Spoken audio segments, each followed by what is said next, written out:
em obras, não apenas de paredes, mas de corações que demonstram empatia.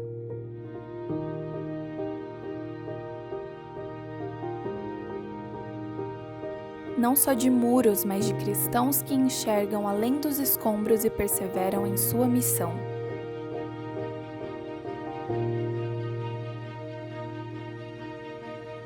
Em obras, crescendo na graça e no conhecimento de Deus, ainda que isso implique em lutar.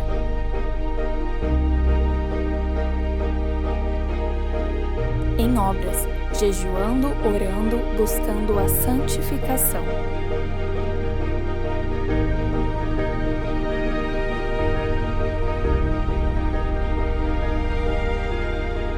Em obras, exposição do livro de Neemias.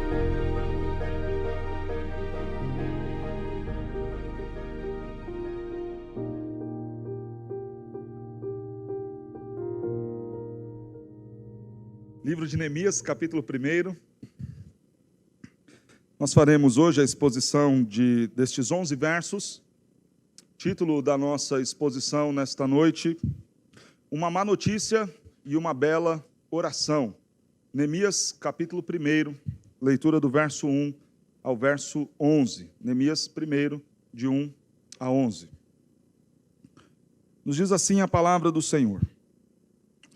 As palavras de Neemias, filho de Acalias, no mês de Quisleu, no ano 20º, estando eu na cidadela de Suzã, veio Anani, um de meus irmãos, com alguns de Judá.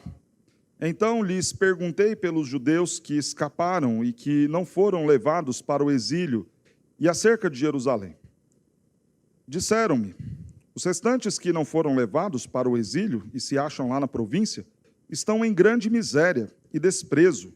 Os muros de Jerusalém estão derribados e as suas portas queimadas.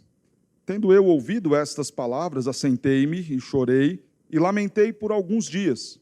E estive jejuando e orando perante o Deus dos céus.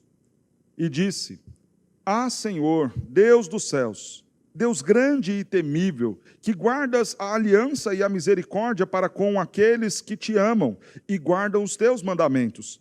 Estejam, pois, atentos os teus ouvidos e os teus olhos abertos para acudires à oração de teu servo, que hoje faço a tua presença dia e noite pelos filhos de Israel, teus servos. E faço confissão pelos pecados dos filhos de Israel, os quais temos cometido contra ti, pois eu e a casa de meu pai temos pecado. Temos procedido de todo corruptamente contra ti. Não temos guardado os mandamentos, nem os estatutos, nem os juízos que ordenaste a Moisés, teu servo. Lembra-te da palavra que ordenaste a Moisés, teu servo, dizendo: se transgredirdes, eu vos espalharei por entre os povos. Mas se vos converterdes a mim e guardardes os meus mandamentos e os cumprirdes, então, ainda que os vossos rejeitados estejam pelas extremidades do céu, de lá os ajuntarei e os trarei para o lugar que tenho escolhido, para ali fazer habitar o meu nome. Estes ainda são os teus servos, e o teu povo que resgataste com teu grande poder e com tua mão poderosa. Ah, Senhor, estejam, pois, atentos os teus ouvidos à oração do teu servo e à dos teus servos que se agradam de temer o teu nome. Concede que seja bem-sucedido hoje o teu servo e dá-lhe mercê perante este homem. Nesse tempo, eu era o copeiro do rei. Ontem nós atingimos o número de 500 mil mortos em nosso país por conta da pandemia do Covid-19. Uma má notícia, uma triste notícia. Muitas pessoas perderam entes queridos, perderam pais, perderam talvez o cônjuge, filhos. Nós perdemos amigos, membros da nossa igreja. E essa má notícia de 500 mil de pessoas mortas nada tem a ver com questões políticas, mas com uma triste e dura realidade de sepultamentos sendo feitos, de pessoas partindo e de corações tristes. E como lidar com estas más notícias? Como conviver com notícias ruins a cada dia. Porque não é só a pandemia, ela passará e tristes notícias continuarão a chegar até nós. Às vezes de um modo mais distante, como uma notícia ruim que recebemos sobre algo que aconteceu com alguém. Às vezes de maneira mais próxima, algo que aconteça com os nossos. Mas certo é, na realidade de mundo caído, lidar com as más notícias é sempre algo presente nos nossos dias. E como conviver com isso, como lidar com as más notícias? O que nós temos aqui em Neemias é justamente o relato de alguém que inicia o seu livro, uma narrativa em grande parte do livro em primeira pessoa, falando acerca desta má notícia que ele recebeu e quais foram as suas atitudes em decorrência desta má notícia. O que acontece aqui é que todo um texto que será tratado de uma revolução que acontecerá em Judá, em Jerusalém, parte de uma má notícia recebida. Todo o desenrolar do livro, as reformas ligadas ao muro, as reformas religiosas, a tratativa do povo em restauração, na relação com o seu Deus, tudo isso vem a partir de uma má notícia recebida. Daí, então, a importância de sabermos lidar com as más notícias. Porque não fosse esta a atitude de Neemias, nada do que veremos do capítulo 2 em diante teria acontecido. Justamente porque ele soube o que fazer diante de más notícias, é que nós temos o relato extraordinário deste livro. A nossa série de exposições para os próximos meses tem como título Em Obras. E como nós vimos no teaser de chamada, há muitas coisas que precisam ser transformadas em nós.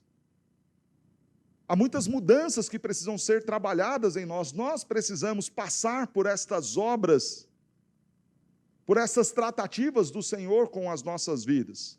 E a minha expectativa é que a cada semana, a cada nova exposição, nós recebamos más notícias em relação ao nosso pecado. E tenhamos as decisões corretas diante destas más notícias, para assim como aconteceu com Neemias e o povo, também nós vivermos um processo profundo de reconstrução do nosso caráter. Mas que tempo é este em que o texto foi escrito?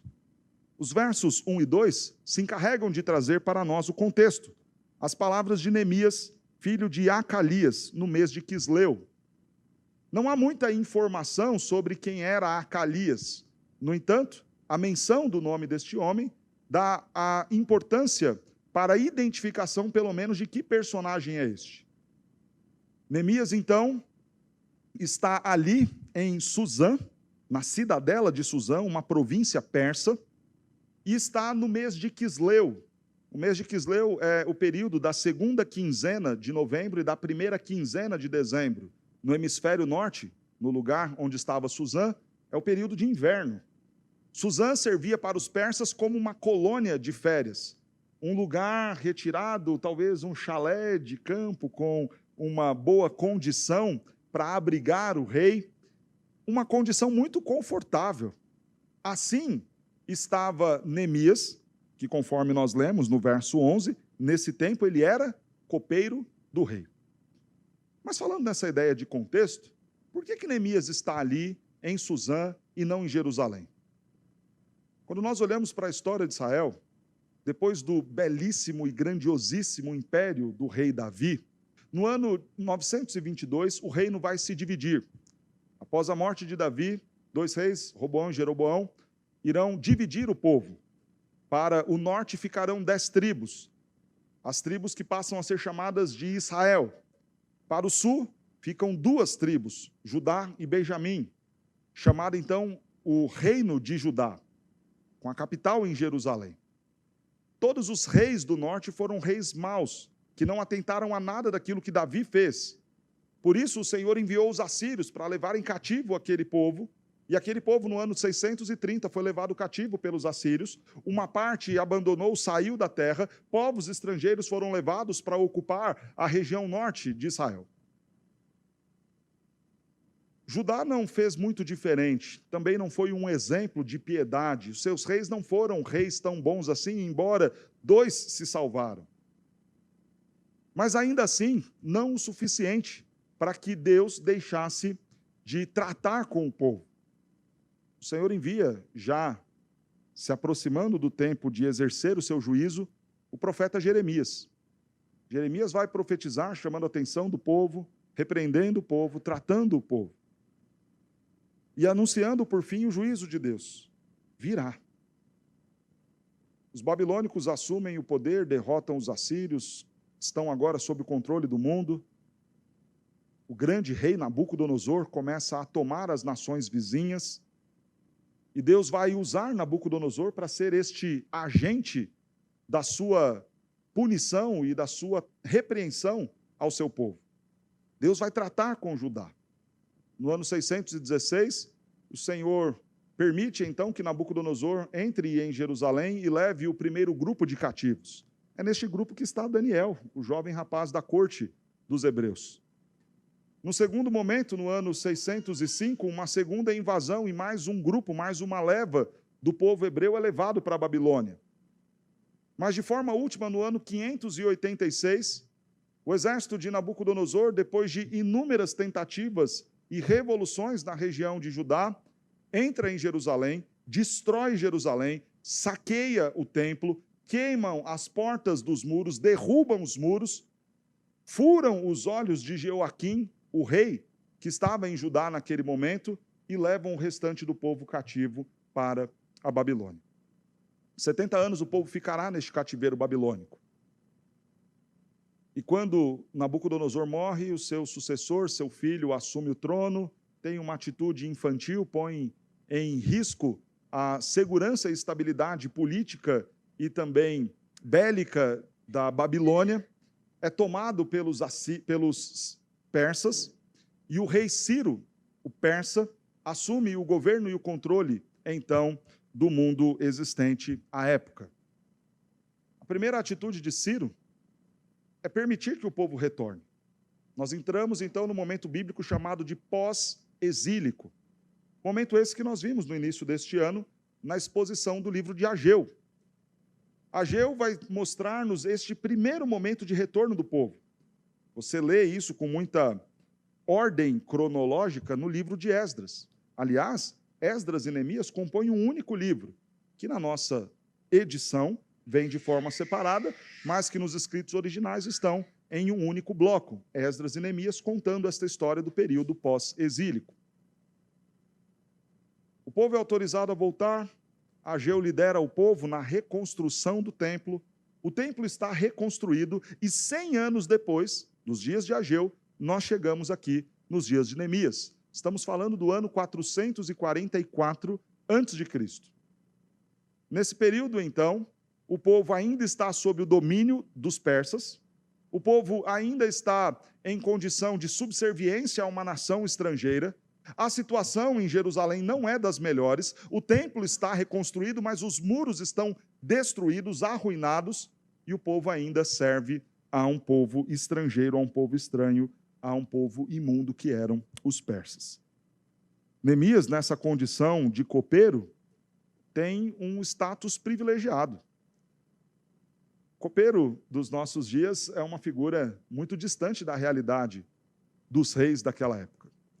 Eu me lembro da dona Marlene, a copeira lá da empresa onde eu trabalhei, fazia um chocolate maravilhoso no final da tarde para a gente, cuidava ali das primeiras coisas, da zeladoria da empresa. O copeiro do rei não tinha este papel de apenas fazer um cafezinho, levar para o rei e cuidar talvez de aquecer as marmitas dos demais trabalhadores do reino e do palácio. Não. O copeiro do rei era um assessor.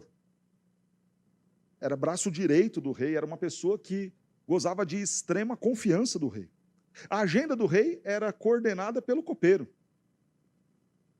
Tudo aquilo que chegava ao rei, as pessoas queriam visitá-lo, a roupa do rei, a comida do rei, a agenda de férias, o lazer do rei, tudo isso passava pelo copeiro do rei. E este homem era Neemias.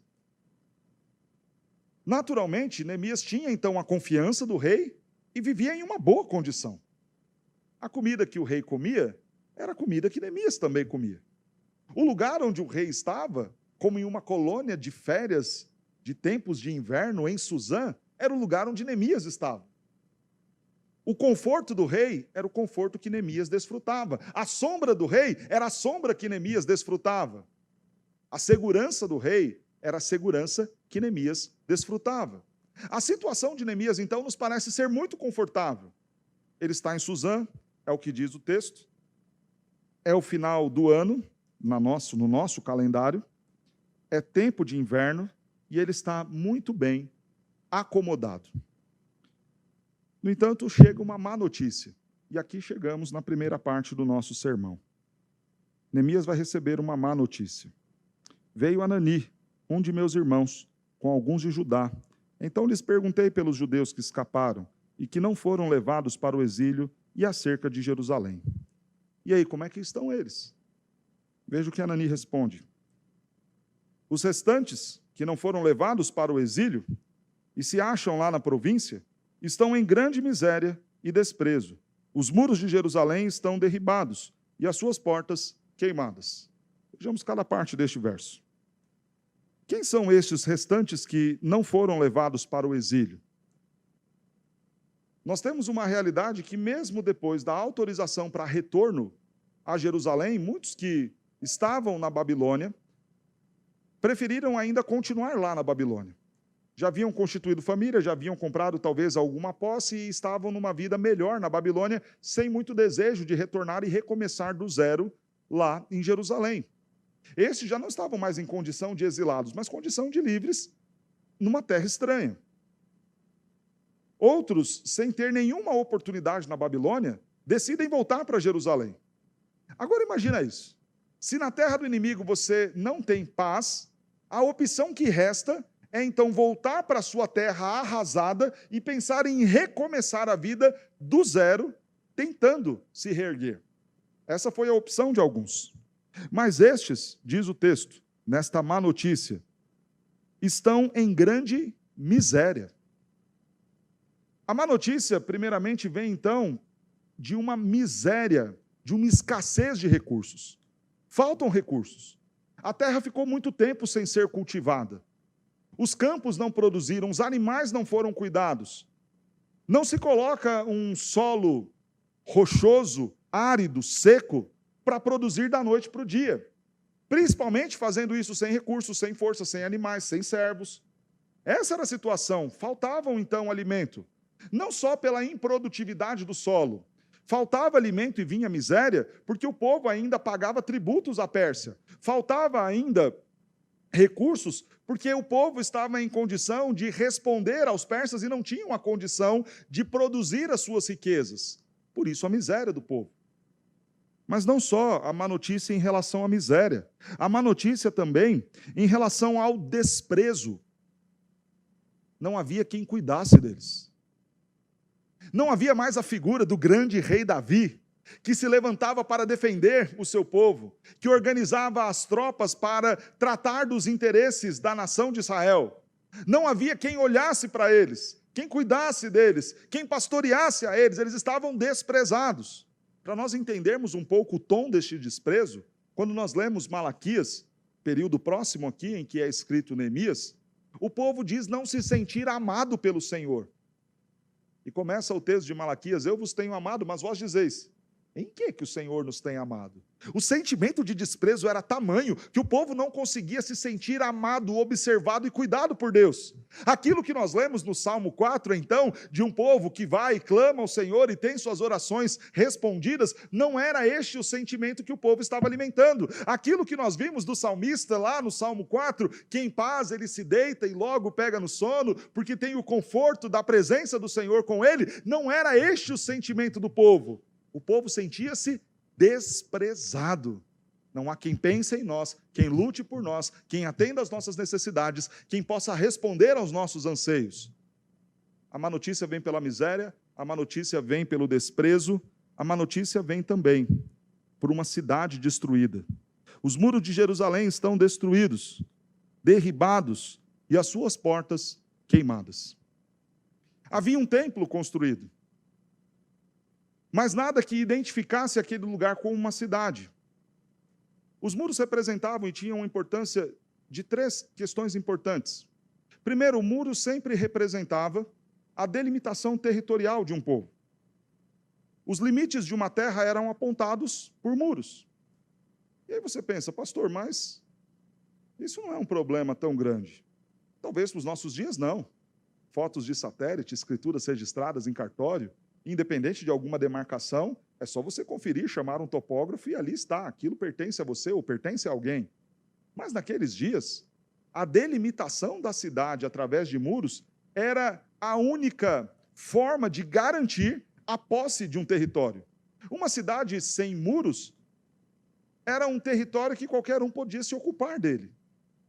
É como se alguém chegasse e começasse a fazer suas instalações ali no meio de Jerusalém, um povo estranho, e essa era uma realidade, nações estrangeiras, e muitos povos nômades estavam ali buscando algum lugar para reconstruir a vida.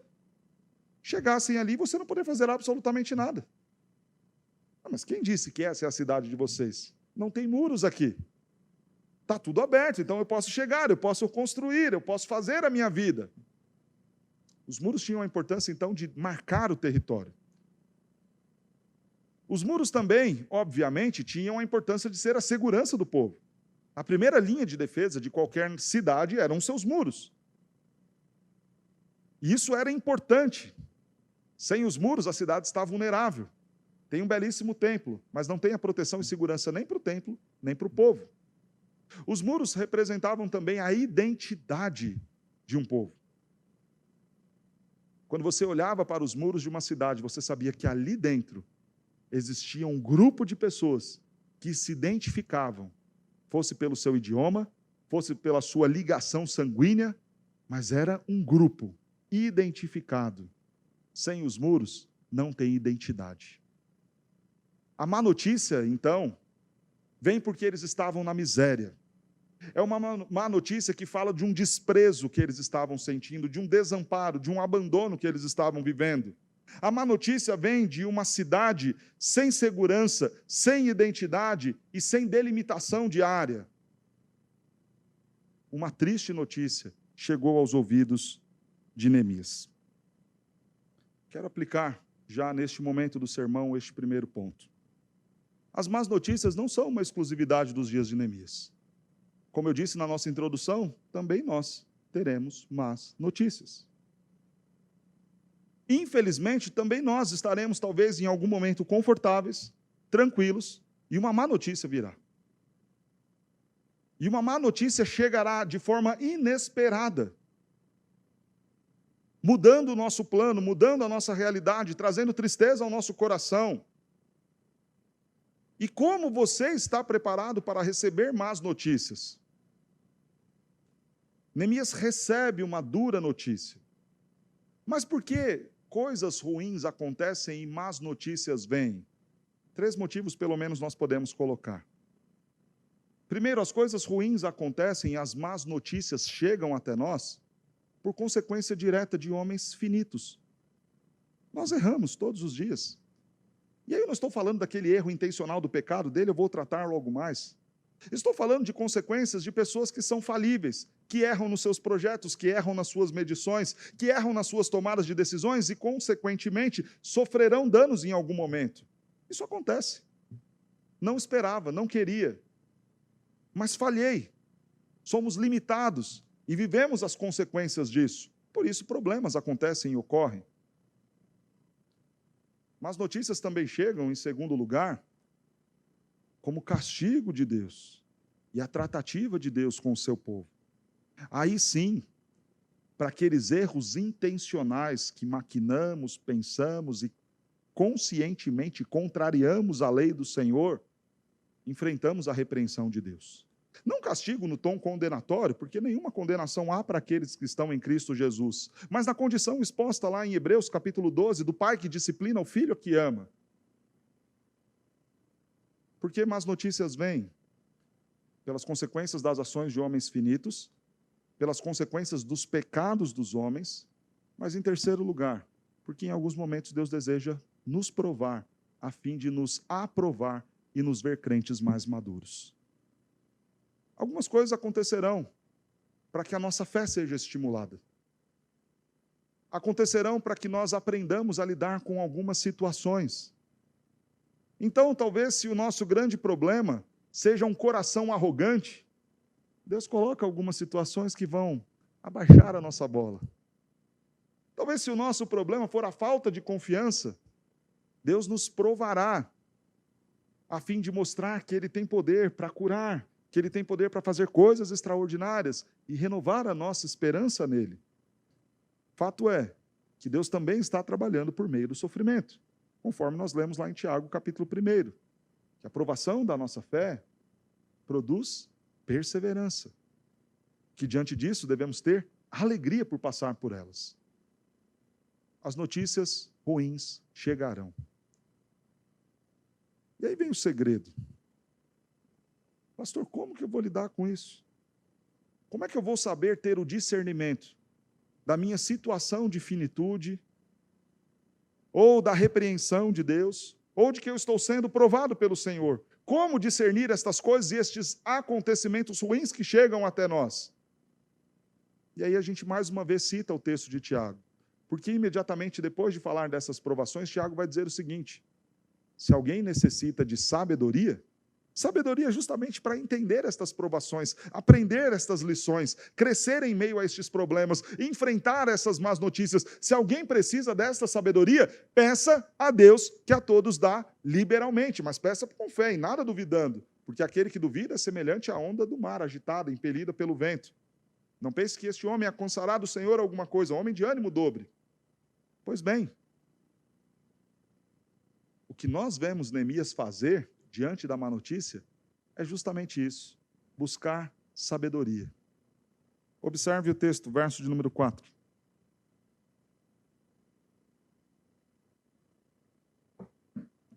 Tendo eu ouvido estas palavras, assentei-me e chorei e lamentei por alguns dias.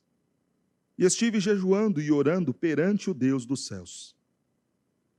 Uma má notícia, uma necessidade de interpretar estes acontecimentos, e a atitude de Neemias é precisa, é importantíssima, e tome isso como aplicação para a sua vida diante de más notícias. Oração. Oração. Oração. Senhor, eu preciso entender o porquê essas coisas estão acontecendo. Passei alguns dias orando, jejuando. O que fazer? Por que que tudo isso está acontecendo? Às vezes as nossas atitudes são precipitadas porque nos falta essa sabedoria e discernimento de entender para onde Deus quer nos conduzir em meio àqueles problemas. As más notícias chegam e nós precisamos desta sabedoria do alto antes de sair tomando decisões. Antes de saber se devemos acelerar os planos ou recuar, ou se devemos simplesmente parar e continuar, permanecer onde estamos. Esta sabedoria precisamos clamar. Em alguns momentos de duras notícias, de coisas que nos incomodam, precisamos parar e falar: Senhor, eu preciso orar, eu preciso jejuar, eu preciso gastar alguns dias aqui, pensando, refletindo, buscando a sabedoria que vem do alto. Se o Senhor mostrar para mim que é uma provação, então eu vou aprender em meio a todos esses problemas. Se o Senhor mostrar para mim que é uma consequência da minha finitude, então eu vou me consolar com a realidade de que há uma esperança de uma vida melhor na glória eterna e de que por enquanto eu terei que conviver com isso, com estas minhas limitações, sem ansiedade, sem qualquer tipo de autodestruição, mas entendendo, faz parte de um homem limitado pelas consequências da queda. E se o Senhor me conduzir para a realidade de que Ele está tratando um pecado meu, eu vou buscar me reconciliar com Ele. Mas este discernimento só vai vir depois de algum tempo de oração. O que o Senhor quer tratar comigo diante desta má notícia? Foi o que Neemias fez. Mas diante desta má notícia, Neemias também nos ensina acerca da empatia. Tendo eu ouvido estas palavras, assentei-me e chorei e lamentei. Agora foi uma bênção, hein? Vamos ouvir Deus falando assim direto, em vários canais. Irmãos, há quanto tempo a gente não para lamentar e chorar diante de más notícias que não estão relacionadas diretamente conosco? há uma frieza tão grande em nós, nós não conseguimos mais lidar corretamente com a nossa missão de consolarmos uns aos outros. O problema era com Neemias? Não. Onde ele estava? Em Suzã, com o rei, confortável. A situação dele era de conforto, era de tranquilidade. Mas por que ele se põe a chorar? Só porque recebeu um relatório ruim? E aquilo o emocionou no primeiro momento e depois ele voltou e seguiu a vida? Não. Ele se envolveu com o problema daqueles que eram os seus irmãos, daqueles que estavam lá em Jerusalém. Não tinha nada a ver com ele estava bem, cumprindo as suas funções. Ele poderia virar e falar para Nani: olha, Nani, puxa, a história é difícil, a história é dura, mas eu também sou um servo aqui, estou servindo o rei não vai me liberar, não tem muito o que fazer, vai lá, vou ficar daqui orando por você, que Deus te abençoe, estamos juntos. Poderia ser esta a atitude de Neemias. Talvez a atitude que eu e você tenhamos o tempo todo. A gente ouve uma notícia ruim na televisão, aquilo comove a gente fica meio incomodado, dá um nó na garganta, mas depois de tomar um banho, jantar e dormir, no dia seguinte, como se a gente nem lembrasse daquilo que aconteceu. A gente vem aqui, o pastor coloca o vídeo de alguma situação, de um missionário, precisando de recursos, então a gente pensa, puxa, é verdade, tem que me envolver com essa obra, mas no dia seguinte, adeus missionário. A gente vê a situação da fome de uma criança, então fala, puxa, a gente tem que fazer alguma coisa, pastor. Aí você fala, irmão, está aqui, faz um pix. Aí ele não faz no domingo, porque é o dia do Senhor, não vai se envolver com essas coisas terrenas. Só que segunda-feira ele acordou atrasado, na terça, na quarta, já foi, a criança morreu de fome. Falta em nós a empatia. Falta em nós fazermos aquilo que fez Neemias, lamentar e chorar por alguns dias. Mas sabe por que falta isso em nós? Porque nós não nos envolvemos mais uns com os outros. Por vezes nós estamos consumindo o evangelho e vindo para cá como se aqui fosse um cinema ou um teatro. A gente senta na cadeira, assiste um espetáculo, sai, entra no nosso carro e vai embora. A gente não quer se envolver com a pessoa que está do nosso lado. A gente não quer se importar com os problemas daquela pessoa. Muitos não querem nem sequer saber o nome de quem está ali do seu lado. Parece que isso não é necessário. Basta vir, consumir de tudo isso daqui e voltar para casa. Estamos longe daquele exemplo de igreja citado lá em Atos, onde todos tinham em comum. Todos tinham em comum porque todos sabiam a necessidade uns dos outros. É por isso que tinham em comum. Havia compaixão porque um buscava saber do problema do outro, da dor do outro, da dificuldade do outro. E quando isso é sincero e verdadeiro, há a condição de nós nos solidarizarmos com a dificuldade do outro e fazermos como fez Neemias, lamentar e chorar por alguns dias. E orar por estes que precisam. E jejuar por estes que precisam. A comunhão, irmãos, não é algo que a igreja vai criar enquanto instituição. Não adianta eu virar para você e falar, vai, abraça o amigo que está do seu lado, aperta a mão dele, diga, bom dia, eu te amo em nome de Jesus. O envolvimento sincero precisa partir de corações que estão interessados no outro. Não de maneira forçada, mas de maneira sincera, de pessoas que entendem que precisam compartilhar uns com os outros as suas necessidades, o conforto e o consolo que podem oferecer a alguém. Que diante de más notícias, estejamos prontos a orar clamando ao Senhor por discernimento, mas também a nos compadecermos daqueles que estão sofrendo. Nós vimos uma má notícia e como lidar com ela. E veremos agora uma bela oração, que é a segunda parte do nosso sermão, resultado de como lidar com esta má notícia. Depois de alguns dias jejuando, orando, lamentando, a empatia, esta busca por discernimento do alto, a resposta de Neemias, a oração de Neemias, vai nos mostrar tudo aquilo que Deus produziu em seu coração naqueles dias de oração. E ele faz isto em uma oração registrada a partir do verso 5. Esta oração começa com um ato de louvor a Deus. E disse: Ah, Senhor Deus dos céus, Deus grande e temível, que guarda a aliança e a misericórdia para com aqueles que te amam e guardam os teus mandamentos. E aqui eu farei as aplicações dentro das minhas subdivisões. Neemias começa a sua oração louvando a Deus. Estamos debaixo do poder do Império Persa, mas esta não é uma realidade absoluta. Quem reina e governa tudo e todas as coisas é o Senhor, o Rei e o Deus dos céus. Não é o Deus terreno, não é aquilo que o imperador persa pensa, ou faz, ou que ele acha que governa. O Deus grande e temível é o Senhor, o Deus dos céus. Por que a oração de Neemias começa com uma manifestação de louvor ao Senhor? Porque diante da missão e diante das más notícias, ele precisava trazer à memória quem era o seu Deus.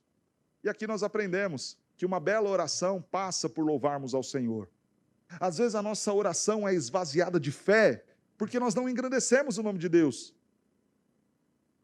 É como se fosse extremamente necessário nós nos lembrarmos um pouco antes de dobrar os nossos joelhos e passarmos a pedir a quem nós estamos pedindo. A quem nós estamos recorrendo? Não é um Deus qualquer, é um Deus grande, é um Deus temível, é a Ele que nós estamos louvando, é a Ele que nós estamos adorando, é a Ele que nós estamos pedindo, é a Ele a quem nós estamos clamando pelo socorro. Não é um Deus qualquer. É como se nós, ao fazermos isso, trouxéssemos à nossa consciência o seguinte: veja quem é o seu Deus, veja quem é Ele. E diante disso, anime-se para clamar, para chegar diante dele ousadamente, conforme nós vemos lá em Hebreus capítulo 10. Na estrutura do nosso culto, nós fazemos isso. Começamos louvando a Deus, para que isso desperte em nós, pelo menos, algum mínimo de consciência da reverência que devemos ter.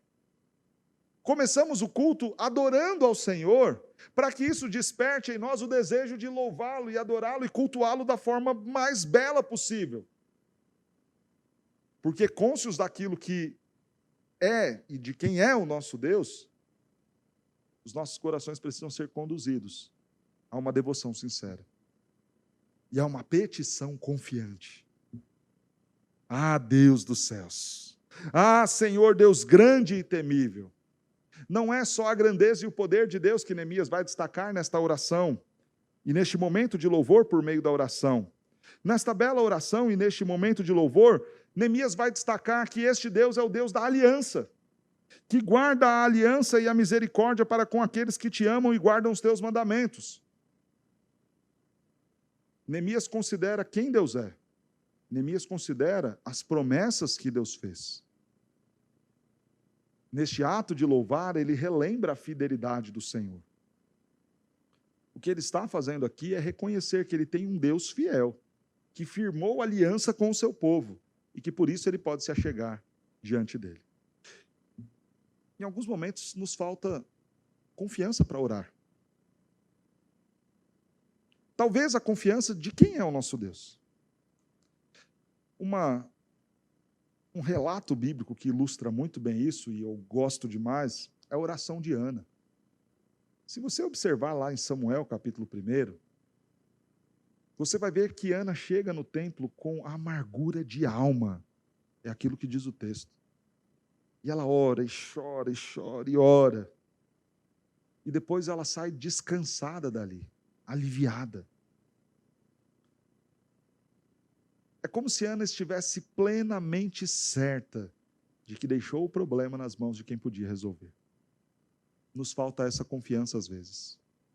Por isso que a gente ora aqui, mas termina de orar e o nosso coração ainda está ali. Porque nos falta reconhecer a quem eu orei, ao Deus grande e temível, o Deus dos céus. Às vezes nos falta lembrar da fidelidade deste Deus. Este Deus fez aliança com os seus. Podemos confiar nele.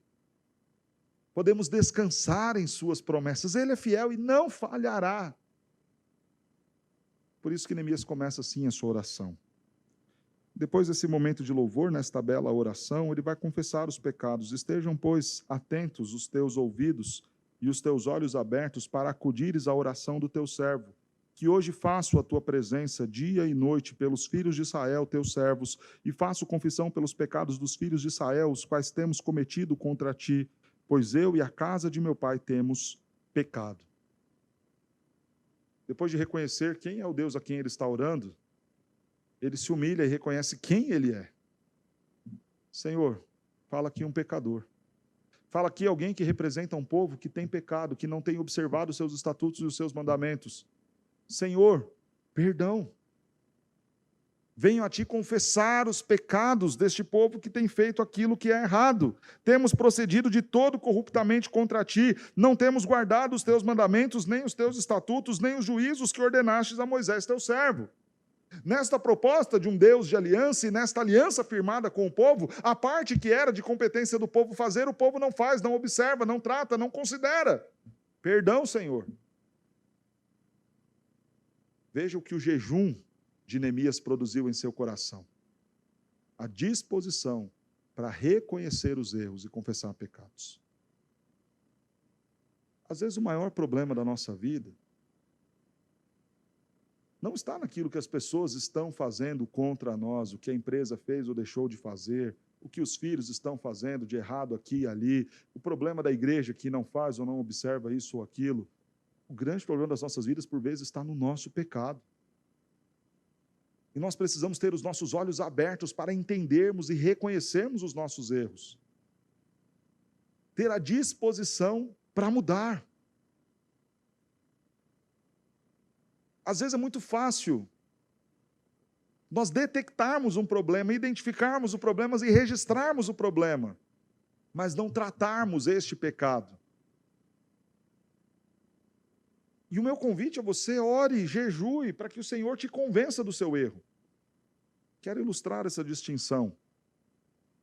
Às vezes você chega para um jovem que está lá namorando uma pessoa que não é da igreja. Aí você lê a Bíblia com aquele jovem e fala, olha, lê aqui, não vos coloqueis em julgo desigual. Isso não agrada a Deus, isso vai fazer mal para a sua vida, isso vai acumular para você coisas ruins. Leia aí comigo, não vos coloquei em julgo desigual. Leia em voz alta, não vos coloquei em julgo desigual. Mas lê mais uma vez, não vos coloquei em julgo desigual, os filhos das trevas não se dão com os filhos da luz. Ok, você entendeu? Entendi, pastor. E aí? Não, e aí, pastor, que eu vou continuar namorando. Há talvez uma detecção, detectou-se ali. Há um erro, há um problema, mas ainda não foi convencido pelo Senhor de que aquela é uma péssima decisão, uma péssima escolha. Precisamos orar e jejuar para que o Senhor nos convença do quanto o nosso pecado traz grandes males para as nossas vidas, ao ponto de nós pararmos e confessarmos e falarmos, Senhor, temos procedido de tudo corruptamente contra ti. Convença-nos disso, Senhor. Uma bela oração é marcada por um coração sincero que confessa pecados, que adora a Deus, mas que confessa os seus erros e busca tratar os seus erros. Uma bela oração se lembra da graça e da misericórdia do Senhor. Verso 8. Lembra-te da palavra que ordenaste a Moisés, teu servo, dizendo, se transgredirdes, eu vos espalharei por entre os povos, mas se vos converterdes a mim e guardardes os meus mandamentos e os cumprirdes, então, ainda que os vossos rejeitados estejam pelas extremidades do céu, de lá os ajuntarei e os trarei para o lugar que eu tenho escolhido, para ali fazer habitar o meu nome. Estes ainda são os teus servos, e o teu povo que resgataste com grande poder e com tua mão poderosa. Neemias adora o Senhor, Neemias confessa ao Senhor, Neemias reconhece a graça do Senhor. Graça essa demonstrada na aliança que ele fez com o povo. E ele fez, e ele firmou e disse, olha, se vocês se desviarem, eu vou espalhá-los. E ele cumpriu isso, espalhou. E o que Neemias está fazendo aqui é quase que uma reivindicação desta fidelidade de Deus. O que não há erro nisso, porque quando Deus se compromete com o seu povo em aliança, ele se põe em condição de obrigação a atender. Não porque uma lei esteja superior a ele, mas porque ele é fiel às suas palavras, e é Deus que não falha naquilo que se compromete a fazer.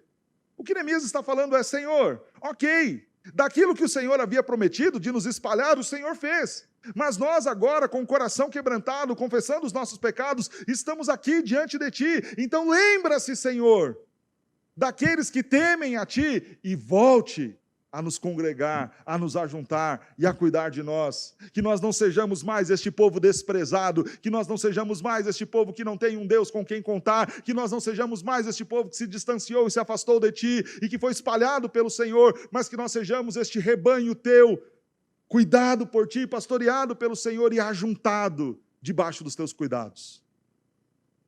Neemias vai se lembrar da graça e clamar por esta graça das promessas do Senhor.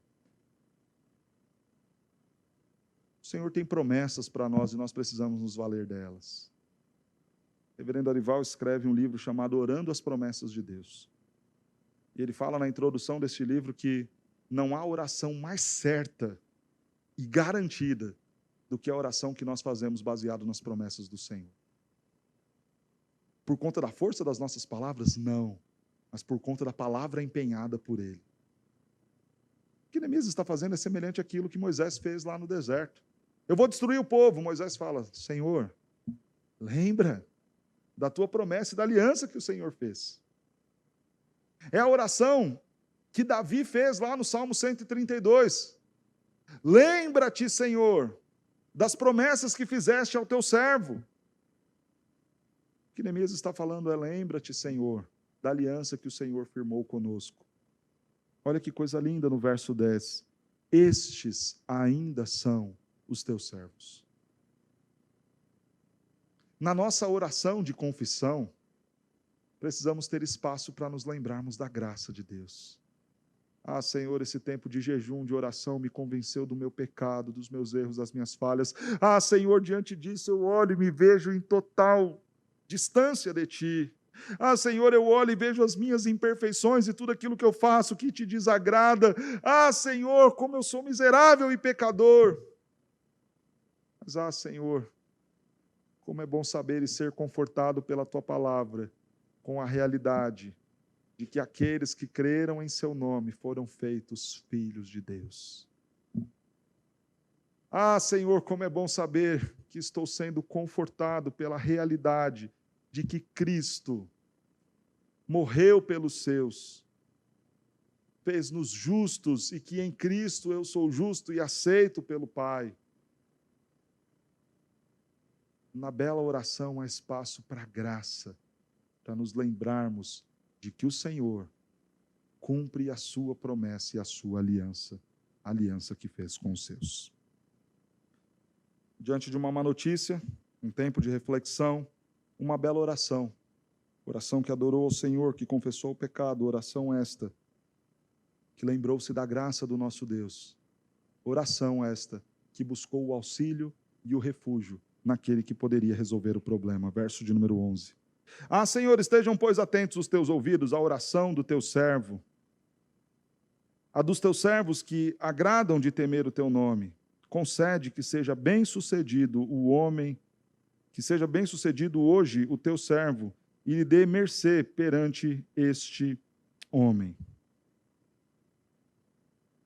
Nesta bela oração, Neemias encerra clamando a ajuda e o socorro que vem do alto.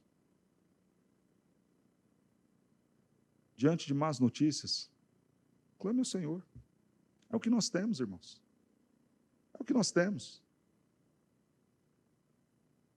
Não é psicólogo, não é livro de autoajuda, não são as riquezas deste mundo, a justiça deste mundo, porque todas essas coisas são falíveis, mas é o socorro que vem do Senhor.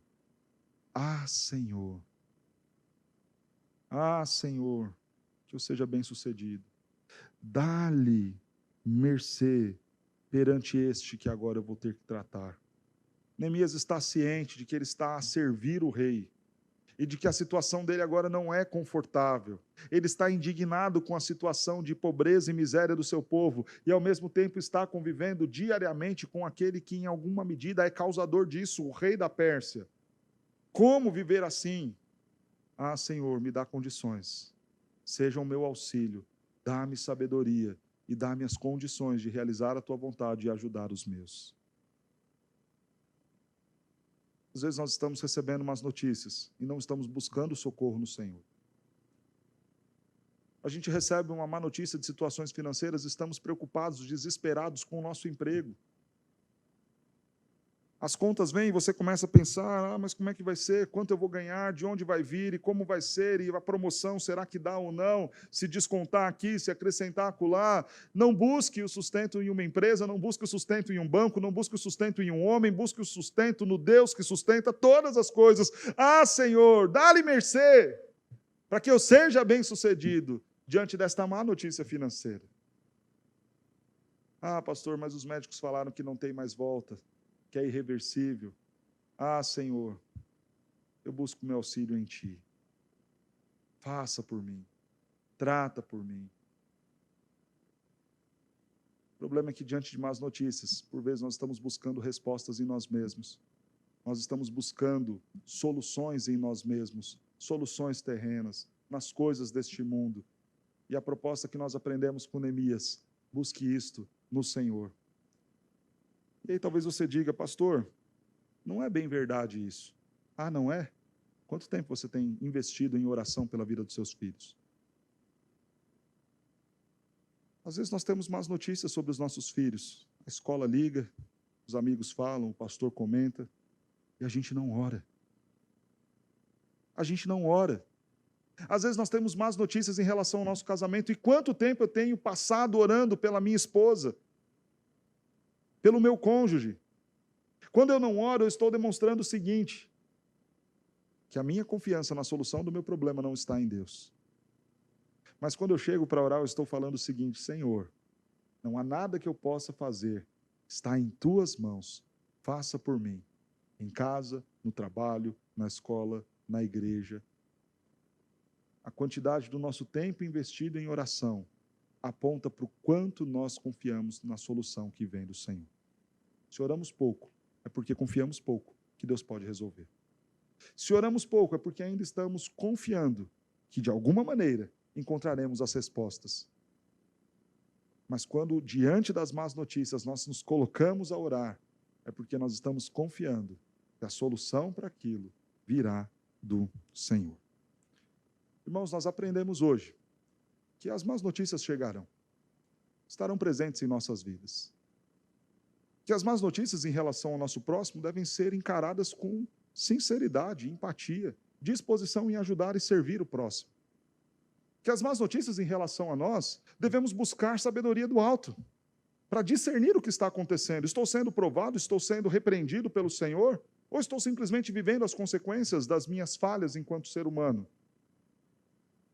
E uma vez jejuando e orando, precisamos responder com uma bela oração, que nos faz lembrar da grandeza do nosso Deus quando o louvamos e exaltamos, que nos faz confessar pecados, que nos faz lembrar desta graça que nos alcança e que nos faz nos entregarmos ao Senhor, confiando nele a solução dos nossos problemas. Mas eu quero terminar dizendo que há uma notícia péssima, terrível que eu preciso te dar hoje. A notícia é em relação ao seu pecado. E dizer que o salário do pecado, o preço do meu e do seu pecado, é a morte. Esta é a pior notícia que eu e você podemos receber. Não há nada pior do que a realidade de que, quando tudo aqui passar, nós ainda sofreremos eternamente a condenação. Esta é uma péssima notícia. A notícia de que entristecemos a Deus, a notícia de que pecamos, erramos e que o nosso pecado traz para nós consequências eternas. Mas diante desta má notícia, há algo que podemos fazer, uma bela oração. Uma bela oração onde exista confissão e arrependimento sincero, e onde exista este pedido de auxílio do alto. Ah, Senhor, eu não posso fazer nada para reverter este sério problema do pecado, a não ser confiar no Senhor Jesus, que foi justo em meu lugar e que pagou o preço pela essa minha punição. Que a solução para a má notícia do pecado, que vem contra mim e contra você, seja nos refugiarmos em Cristo Jesus. Que o Senhor nos estimule a vivermos uma vida respondendo às más notícias com uma vida de oração.